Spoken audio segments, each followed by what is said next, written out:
Fala galera, ligado aqui no canal do VSR, chegando para mais um vídeo. O assunto do vídeo de hoje, cara, quero falar da fantástica mobilização da torcida do Vasco nas últimas 2 semanas e que fez o Vasco se tornar o clube do Brasil com o maior número de sócios torcedores, um dos maiores do mundo, e que essa mobilização vai redundar neste domingo num Maracanã lotado para Vasco e Chapecoense. Então é importante a gente falar, acho que o que a torcida do Vasco fez foi algo de destaque e algo que é importante a gente falar pensando para frente também. Então vamos lá, eu viajei para no dia 22 de novembro, eu viajei para Madrid para fazer os jogos da Liga dos Campeões e viajei, não tinha nenhuma mobilização relacionada a isso com a torcida do Vasco. Na segunda-feira, no dia 25, o Vasco começou a fazer uma promoção de adesão do sócio torcedor, baixando os preços pela metade, porque ia ter com a proposta, com a pegada da Black Friday, né? Da sexta-feira, que lá nos Estados Unidos, a sexta-feira de liquidação, de corte dos preços, de promoções para renovar estoque e tudo mais. Depois de lá nos Estados Unidos, na quinta é o dia de ação de graças e na sexta o pessoal costuma fazer a Black Friday. O Vasco entrou nessa linha das promoções e baixou o preço do sócio torcedor pela metade. Teve lá o valor do sócio torcedor, um dos planos lá, o plano Off Rio, custando R$ 4 por mês para adesão de 6 meses e tudo mais. E aí isso estava lançado lá e o Vasco e os vascaínos, numa mobilização incrível nas mídias sociais, começou a fazer um movimento assim que poucas vezes acho que você já viu um movimento de torcida no mundo assim. E o torcedor do Vasco começou a se associar, e de um dia para o outro foram 20, no outro dia mais 20, no outro dia 30. Resumindo, em uma semana o Vasco saiu de 30, mais ou menos 30 mil sócios torcedores para passar o Flamengo, inclusive, que o Flamengo tinha ali 139 alguma coisa, vamos arredondar, o Flamengo tinha 140 mil e o Vasco passou o Flamengo nesses 140 mil. E continuou, né? Porque hoje, quando eu tô gravando esse vídeo, no momento que eu tô gravando esse vídeo, tá perto de 170 mil sócios torcedores, tá? Então, essa mobilização é uma mobilização que diz muito do torcedor do Vasco, né? Todo mundo sabe que eu sou flamenguista, nunca escondi isso de ninguém, mas sempre disse que, na minha visão, a história do Vasco, a história do Vasco é a história de clube mais bonita do futebol brasileiro. Que basicamente o Vasco foi feito pelos vascaínos. História, quem conhece um pouquinho de história, não é o objetivo do vídeo entrar aqui no aspecto histórico. E essa mobilização foi algo assim, foi a torcida do Vasco fazendo o Vasco acordar. O Vasco viveu aí períodos muito complicados. O Vasco viveu ali um período com o Roberto Dinamite, que foi vitorioso em 2011 e depois perdeu muito tempo, muita identidade do que era o Vasco, muitas percepções do poder que tem o Vasco. Depois voltou o Eurico e aí ele resgatou um pouco da autoestima do vascaíno em ser vascaíno, mas em compensação patinou em outras situações dos problemas estruturais, dos problemas de falta de dinheiro, dos problemas que vieram se acumulando no Vasco. Mas essa semana foi uma semana que a torcida do Vasco falou: vamos fazer o Vasco acordar. E aí isso redundou no Vasco virar o clube com o maior número de sócios torcedores. E vai redundar no domingo, como eu disse, o Vasco jogar no Maracanã contra a Chapecoense e com o Vasco botando, sei lá, 60 mil pessoas no Maracanã. No momento que eu estou gravando esse vídeo, acho que o Vasco já vendeu 56 mil ingressos. Até o domingo, pode ser que o Vasco consiga passar dos 60 mil. O Vasco projeta passar, inclusive, a chegar na casa de 70 mil presentes. Então, que bateria o recorde do ano do Flamengo, que é 69.800 alguma coisa, enfim, num dos jogos aí, se eu não me engano, no jogo da Libertadores. ou num jogo de brasileiro, enfim, não importa, mas é isso, é 69.800 e pouco. Então, a mobilização que começou do ponto de vista de mídia social teve o reflexo, teve um impacto direto no caixa do clube, porque a mobilização da mídia social, a mobilização do Vasco na mídia social já acontece há algum tempo. Recentemente você teve aí um tuitaço de todo mundo tuitando Vasco, por exemplo, que lembrando lá aquele negócio do Edmundo, que o Edmundo sempre responde um montão de posts em várias mídias sociais dizendo Vasco. Então, o Vasco há algum tempo, sei lá, acho que foi 5, 6 meses, um pouquinho mais, um pouquinho menos, todo mundo tweetando Vasco. Qualquer coisa que você falava de mercado financeiro e a resposta era Vasco. Então, a mobilização a gente já viu. Então, o que o Vasco fez? O que os vascaínos fizeram dessa vez? Transformaram a mobilização virtual em algo real, já que virou associação no clube, impacta o caixa do clube, e agora virou algo físico no estádio com os vascaínos. Isso porque São Januário já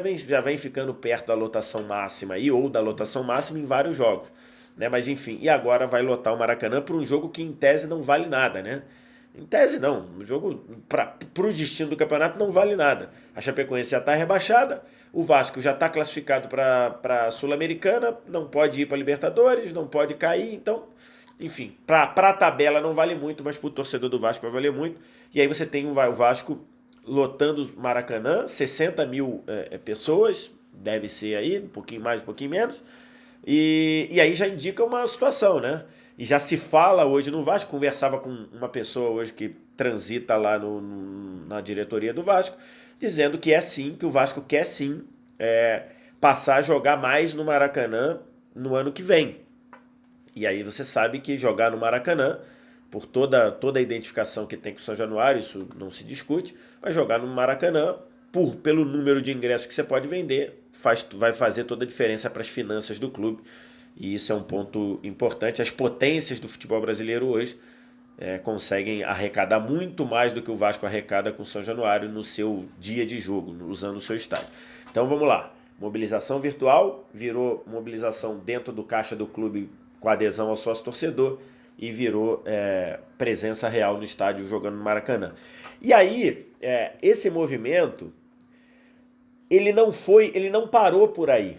Porque o Vasco acabou de votar na semana uma reunião lá do Conselho Deliberativo, num dos conselhos do Vasco lá, uma modificação no estatuto para que o Vasco tenha de fato e finalmente eleições diretas. O que é eleição direta? É que o sócio vote diretamente no presidente. Hoje o Vasco tem uma espécie de um parlamentarismo. O torcedor vai à urna, vota na chapa e depois as chapas são ratificadas pelo Conselho Deliberativo lá, e até teve na última eleição aquela situação de que a chapa que venceu, encabeçada pelo Júlio Brandt, acabou não assumindo o poder, porque no Conselho Deliberativo o Campelo abriu uma outra chapa e tudo. Eu não estou aqui também para entrar no mérito disso, estou aqui para falar o seguinte, como está no título do vídeo. O que o Vasco precisa e o que o torcedor quer muito é que o Vasco tenha paz política. O que é paz política? É que, independentemente de quem ganhe a próxima eleição, 2020 tem eleição no Vasco, independentemente da chapa que vença, que essa chapa tenha paz para trabalhar, que o Vasco pare de viver todo ano ser um ano político. Por quê? Porque, em via de regra, os clubes de futebol têm mandato de 3 anos. Então, você tem lá, o primeiro ano é o ano da diretoria chegar, dar uma olhada na casa, arrumar. O segundo ano é o ano que você vai fazendo. E o terceiro é o ano que, em parte do ano, você pensa tudo no futebol, em parte você já começa a pensar em política. Geralmente as eleições são no segundo semestre e tudo mais. O Vasco, ele vive ano político todo ano, pelo menos há uns 15 anos. Porque quem está no poder não tem paz para trabalhar.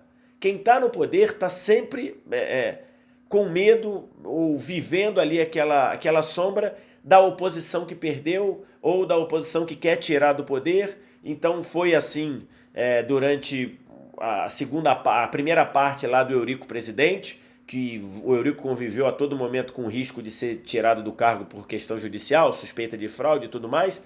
Aí quando o Roberto entrou, o Vasco continuou sendo não um fantasma, mas A política continuou presente todo dia no dia do Vasco. O Eurico foi virar presidente do Conselho de Beneméritos e tudo mais. Então aquela política estava todo dia ali martelando. Quando o Eurico voltou, a mesma coisa. E vale lembrar, né? O Vasco chegou no ano passado, acho que no ano passado, ou no ano anterior, ou 2017 ou 2018, o Vasco chegou a ter 3 presidentes ao mesmo tempo. O Vasco chegou a ter Eurico Miranda, o Fernando Horta e acho que o próprio Júlio Brandt. Ele chegou a ter 3 presidentes ao mesmo tempo, porque alguém da Justiça do Rio falou, enquanto não tiver uma nova eleição, os 3 candidatos são presidente do clube. Isso não existe. Isso é uma coisa... não existe. Então, para mim, isso fica muito claro. O torcedor do Vasco fez o clube acordar. O torcedor do Vasco está de parabéns porque se mobilizou e mudou a situação do clube. Pelo menos está começando a ajudar a mudar. Vai lotar o Maracanã. Agora, o que o torcedor do Vasco quer e o que o clube precisa é que no ano que vem, quem ganha a eleição, ganhe quem ganha. Eu não estou aqui... não faço parte de chapa, eu não tenho nada a ver com o Vasco. Para mim, tanto faz quem ganhar, quem perder. O ponto é, o torcedor do Vasco quer, e acho que seria interessante para o clube que quem ganhar tenha paz para trabalhar, que pare do Vasco viver em eleição todo o tempo. A situação parece que o Vasco está, todo ano o Vasco está em eleição. Todo ano o Vasco está em campanha, tem alguém em campanha, seja quem está na presidência querendo fazer campanha para ficar, quem está lá fazendo campanha para ganhar, para ter frutos na frente, enfim. Então esse é um ponto importante que acho que a reconstrução do Vasco, ou, não sei se reconstrução é o melhor termo, mas o Vasco voltar a ter a força para brigar por todos os títulos, eu acho que passa por aí. Antes de terminar, eu tenho certeza que muita gente vai falar sobre o recorde de sócio-torcedor. Eu tenho um ponto importante para falar. Logicamente que baixar os preços pela metade foi um ativo importante para o Vasco ter esse número de sócio-torcedores.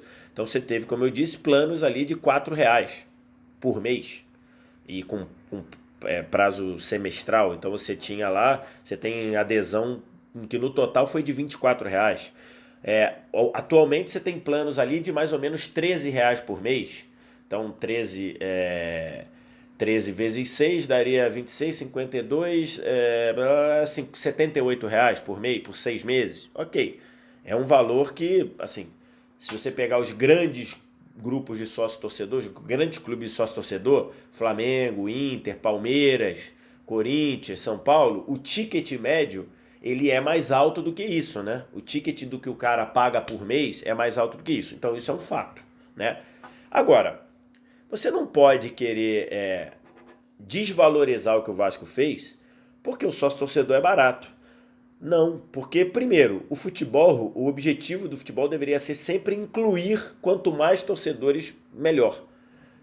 O futebol deveria ser sempre inclusivo do ponto de vista financeiro. Até porque o futebol, a raiz do futebol, ele está em camadas populares, pelo menos no último século. Se você pegar lá no começo, lá em 1800, lá no início do século passado, o futebol de fato ele era mais na camada das elites. Mas dali de 30, de 40 para frente, o futebol já está muito ligado às camadas populares. Então não tem problema nenhum o Vasco ter feito promoção e a partir dessa promoção ter virado o clube com o maior sócio-torcedor do Brasil. Por quê? Porque o primeiro momento você precisa trazer o seu torcedor para dentro do programa. Aumentar o ticket médio é um desafio para agora. Eu tenho certeza que todo mundo que trabalha no Vasco hoje está quebrando a cabeça para aumentar esse ticket médio depois desses 6 meses, considerando que a maioria fez o plano por 6 meses. Então isso daí é um passo seguinte. E a outra?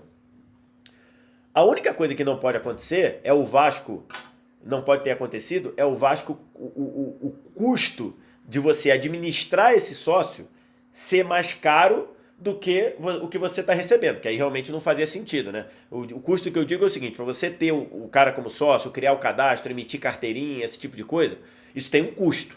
Então se o custo for, na média, maior do que na média você recebe desses sócios torcedores novos, de fato aí o Vasco estaria perdendo dinheiro, que eu imagino que não seja o que o Vasco fez.